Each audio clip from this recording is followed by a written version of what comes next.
All right, welcome to another deep dive where we take what you need and we pull out the good stuff, the insights, and you guys have given us something really cool to dive into this time. Yeah, this document about all the master tricks, the complementary techniques of Muay Thai, it's a lot to unpack. It is, it is. And this deep dive, that's our mission, right? To really understand Muay Thai, like inside and out. We're talking fundamentals, Hmm. like how to even stand, how to move. Don't get into defense, offense, the not so pretty tactics. Oh, yeah, those dirty tricks, throws, takedowns, the clinch, which is a whole world in itself, and even how you breathe. It matters, believe me. It all matters. But we want to give you that deep understanding, the kind where you're like, aha, I get it now, and you can actually use it, but without feeling like you just went through a brutal training session. Exactly. Okay, so let's jump right in. One of the first things that caught my eye in this document was the stance. In Muay Thai, it seems like there's just one, like, fundamental stance. You got it. It's not like some other martial arts where you've got a bunch of different stances to learn. Here, it's all about this one core position. So break it down for us. Sure. Think about it. One leg forward, that foot's pointing, generally toward your opponent. Then the other leg's back, angled back at like 45 degrees. Okay, so you're not squared up, you're kind of angled. Exactly. And your body's also angled, like at roughly that same 45 degrees. So, like, right away, you're presenting a smaller target. It's not just about being a smaller target, though that's a big part of it, but think about generating power for both kicks and punches. This angle, it lets you rotate your hips, like really efficiently. It's like coiling up, loading a spring or something. Yeah, exactly. Like loading a spring, then you can unwind and really deliver that force. But foot positioning, that's key too. Yeah, so where are your feet? About shoulder length and shoulder width apart, weight balanced on the balls of your feet. That's what gives you that springiness, that readiness to move or strike. So you're light on your feet. You have to be. And it gets even more interesting, right? Just a slight shift in your weight, how high your heel is, that can make certain attacks like a little bit easier, a little bit faster. Yeah, the source material talks about that, the two main variations. Like if you've got a bit more weight on that front leg and your back heel's up a bit, boom, roundhouse kicks are super quick. But then shift the weight back, maybe lift the front heel just a touch, and those straight kicks, they really snap out there. You got it. It's like fine-tuning a race car. Yeah. Different adjustments for different situations. Love that analogy. Okay, so we've got the legs down. What about the upper body? Hands open or closed? That's often a matter of personal preference. But generally, relaxed shoulders. You want them ready to engage whatever technique you're going to throw. Gotcha. Anything else about the upper body, or are we good to move on? One super important thing, actually, too. Chin down. That's like Muay Thai 101, right? Yeah. And eyes on the opponent's torso. Not the head. I would think you'd want to watch their head for punches or something. Well, the torso. It's the center, right? And as the material points out, if you watch the hips and shoulders, that's where you see the tells. The tells. Yeah, like little hip movement, maybe they're about to kick, shoulder shift, could be a punch or elbow coming. It's like reading their body language, but in a fight. So it's all about anticipating what's next. Exactly. You're a step ahead, Yeah. literally. And speaking of steps, switching your stance, strategically, that can be huge. Suddenly, your lead leg becomes your power leg. Because techniques from the rear leg, those usually have more power. Way more power. You're using your whole body. Okay, so we've got our stance, we're reading our opponent, but we can't just stand there, right? How do you move in Muay Thai? Footwork, my friend. Footwork is everything. You've got to maintain your balance, and whatever you do, don't cross your legs. Yeah, cross legs, recipe for disaster. Total disaster. You'll get knocked over so fast, the source breaks down all the steps. It's really clear. Let's hear 'em. So you've got backward steps, two kinds, direct and alternating. Same for forward steps. Okay, forward and back. Got it. Then direct steps to the left and right, and then those circling steps, circling your opponent like a predator. Like you're cutting off the ring. Yeah, exactly. But that circling changes a little depending on if you're in a left or right led stance. Makes sense. You have to adjust to the situation. What about turning? Turning is key. For 90-degree turns, you pivot on the balls of both feet, clockwise, counterclockwise. Okay. And 180 turns. Those get a little trickier. You often need to shift your feet like a couple shoulder widths apart. So it's like constantly adjusting, recalibrating your position based on where they are and where they might be going. You got it. It's kind of like a dance, but with, well, much higher stakes if you mess up. Yeah, no room for error here. Okay, so we can stand, we can move, but what about not getting hit? Defense. All right, defense. Head movement is crucial. Right. The source outlines the main ones. Slip, sit, lean, bob, and weave. So classic boxing moves. Yeah, a lot of overlap, but the application, the emphasis, that's different. So slip, that's like bending at the knee, head goes to the side, punch whizzes past your face. Exactly. And the sit, that's bending your knees, dropping straight down. Good for avoiding those higher attacks. And the lean, I'm guessing that's mostly for kicks. You got it. Lean back, get out of the way of that roundhouse. But, and this is important, don't lean too far back, especially if they're throwing punches.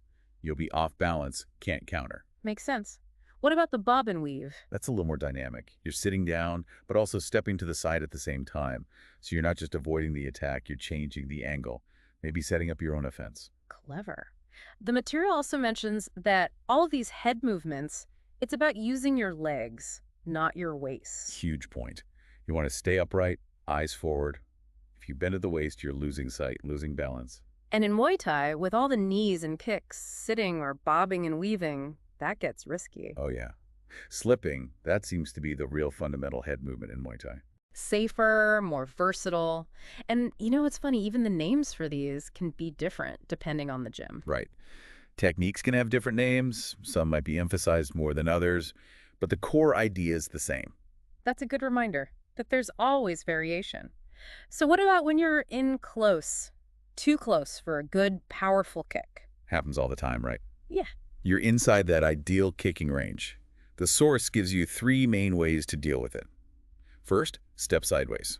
So you're still trying to generate power, but timing has to be perfect. Timing is everything there. Mm-hmm. Second option, stepping back. Now, you might think, stepping back, you lose power, right? Yeah. But actually, The material actually recommends it. especially with that broken rhythm idea, jab, cross, step back to set your stance, then boom, step forward with a round kick. Broken rhythm, so you're disrupting their timing. They think another punch is coming. Exactly.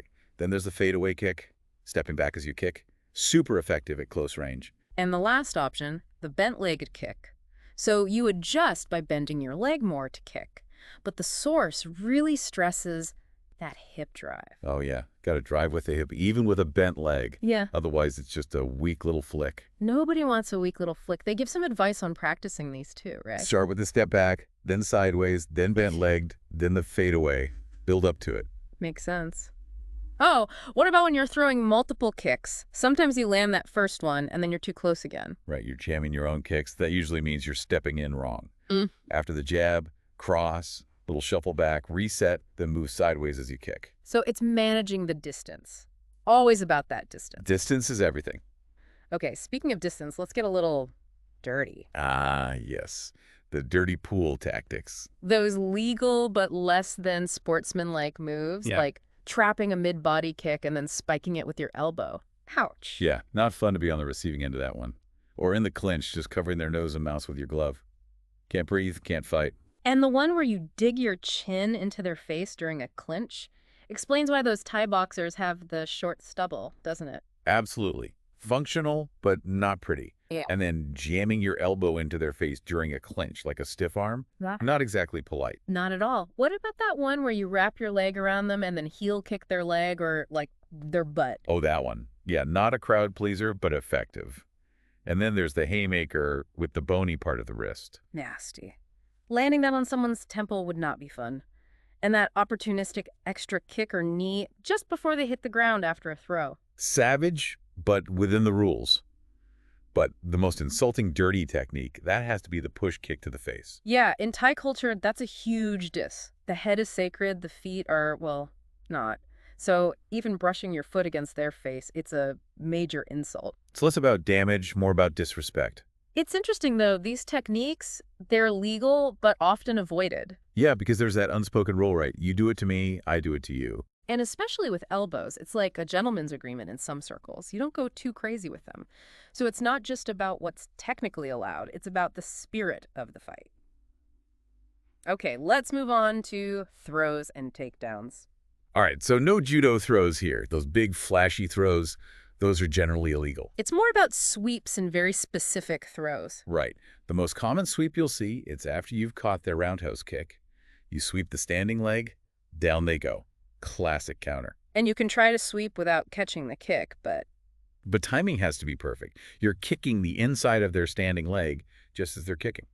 And the push kick, you wouldn't think of it as a takedown tool, but But it can be, especially if you aim for that hip, the same side they're kicking with. You know how they fall like spinning? yeah, The source says it's like a fisherman casting nets. Perfect image, right? love it.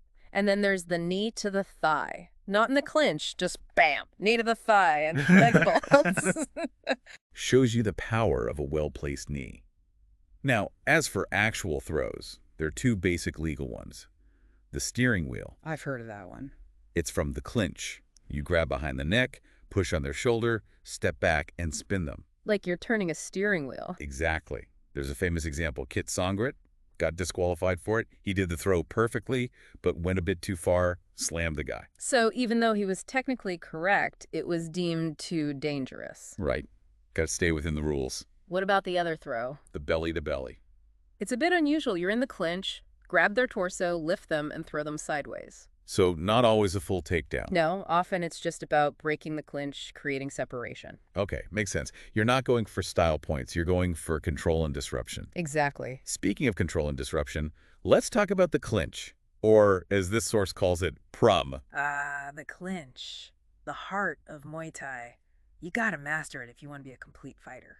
And the source says, when you first clinch, don't go for the neck right away. Get their arms first. Huge point. Pull those arms down, go crass, and bam, a knee or two right there.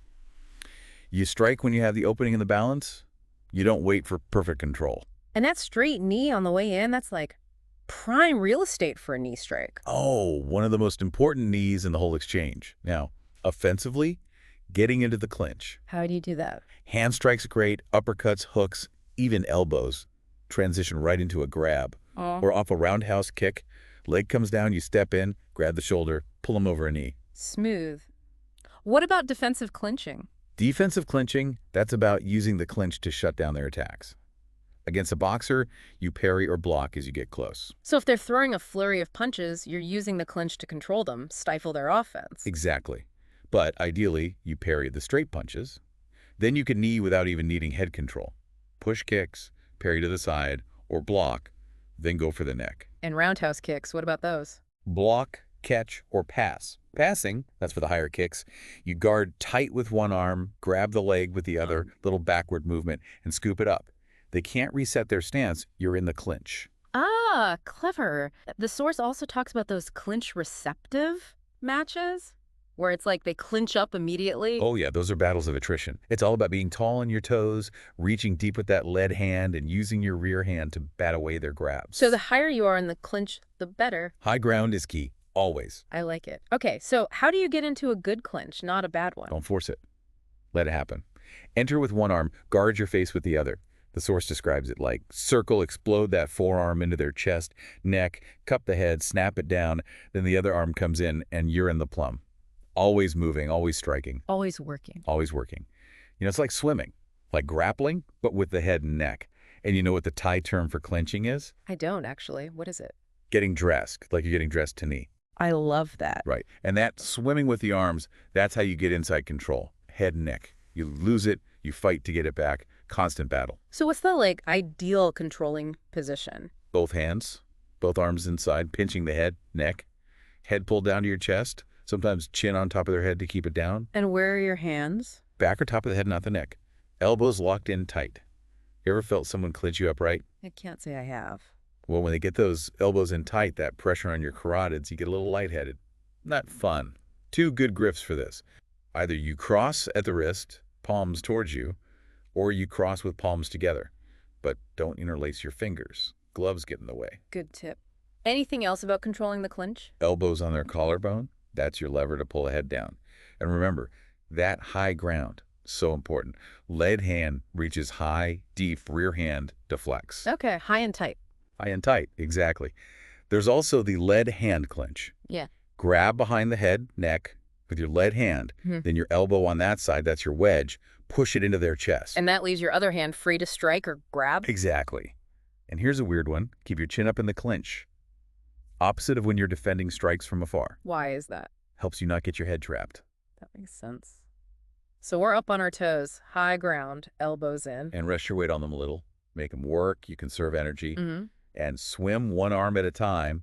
Keep your hips glued to them. They can't knee you if you're glued.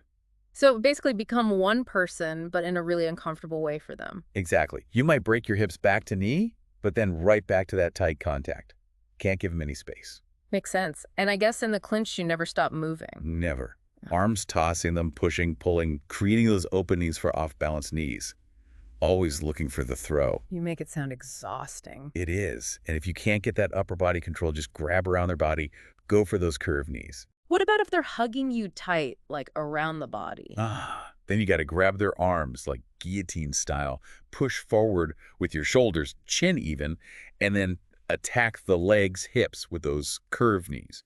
And of course, there's a counter to that. You push and pull their arms, free one up, go for the neck, the knees. It never ends. It's like clinch chess. It really is. Okay, let's break down those powerful swing knees. All right, so these aren't just little love taps, right? These are serious power strikes. You thrust your hips back, create that space. You want to hit with the knee bone, not the thigh, especially if they're crowding you. And to generate that power, you kind of snap the knee in and add a little hop on the support foot. It's like a pivot. You strike through the target. You got it. There's this drill. Partners hold shoulders. They practice near-miss knees, just working on that hop, that pivot. Building that muscle memory. So how about when you're on the receiving end of those knees? How do you defend? The source mentions sidestepping, but clarifies, in a tight clinch, you're not really sidestepping. It's more about, like, manipulating their weight, using your feet to disrupt their balance. Subtle movements, not big steps. Right, subtle. And again, that fight for head control. They get that deep pincher grip, forearms on your collarbone, pulling down for straight knees. Man, that's trouble. You're saying learning to get out of that position is crucial. Absolutely crucial. A knee to the face, that's not how you want to end your night.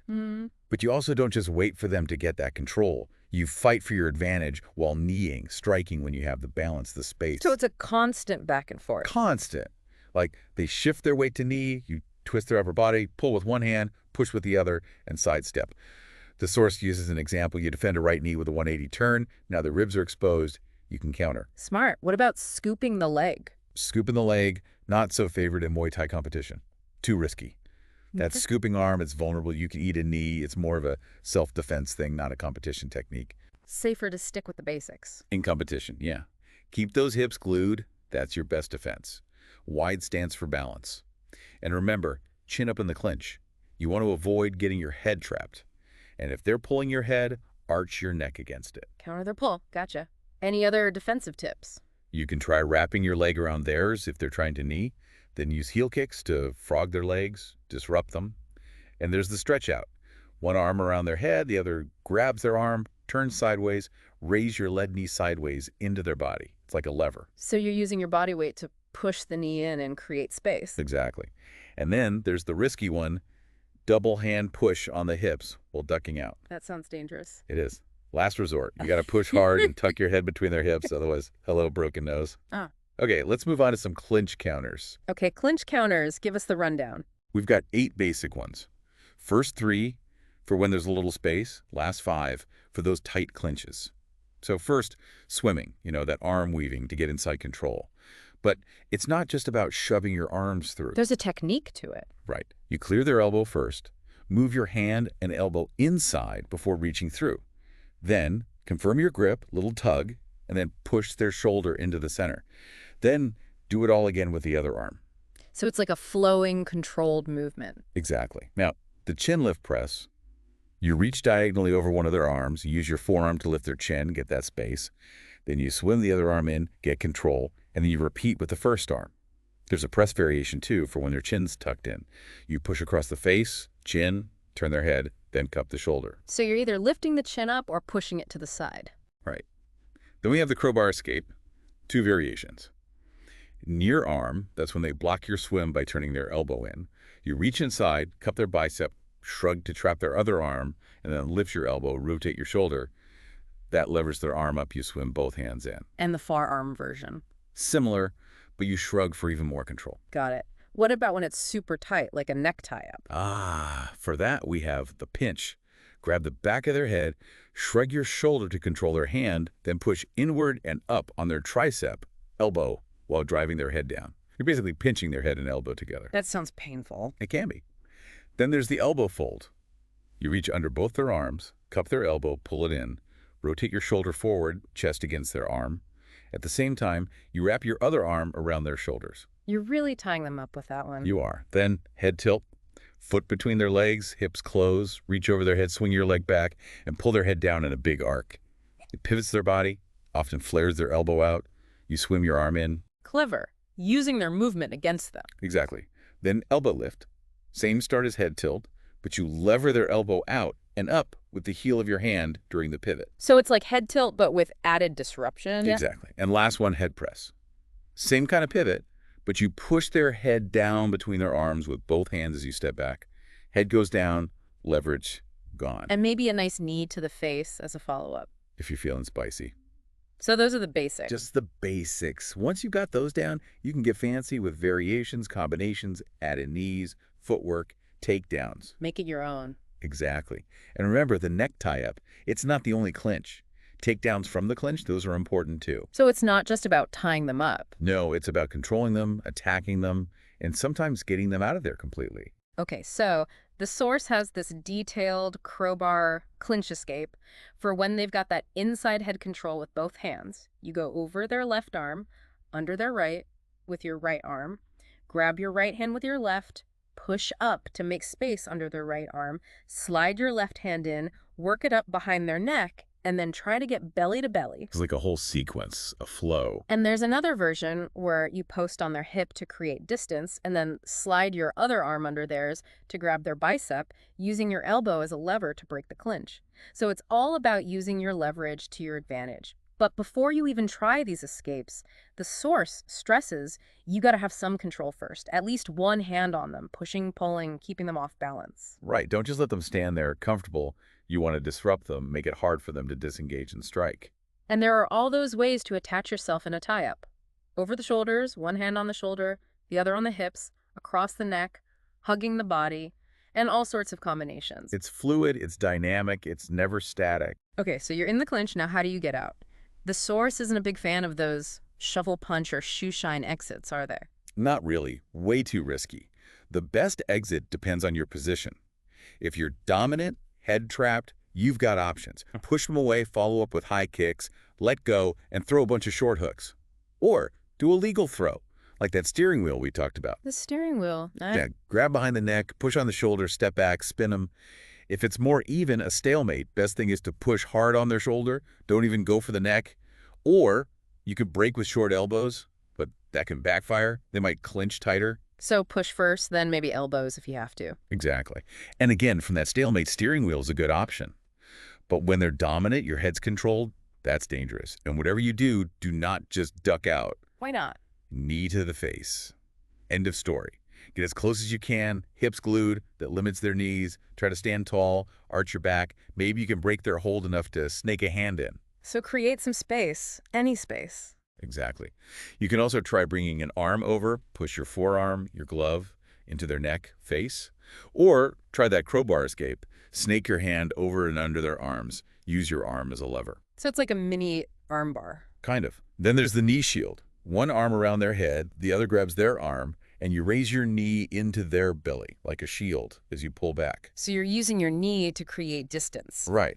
And then knee escape, similar, but you turn your body knee sideways, so your shin is across their belly.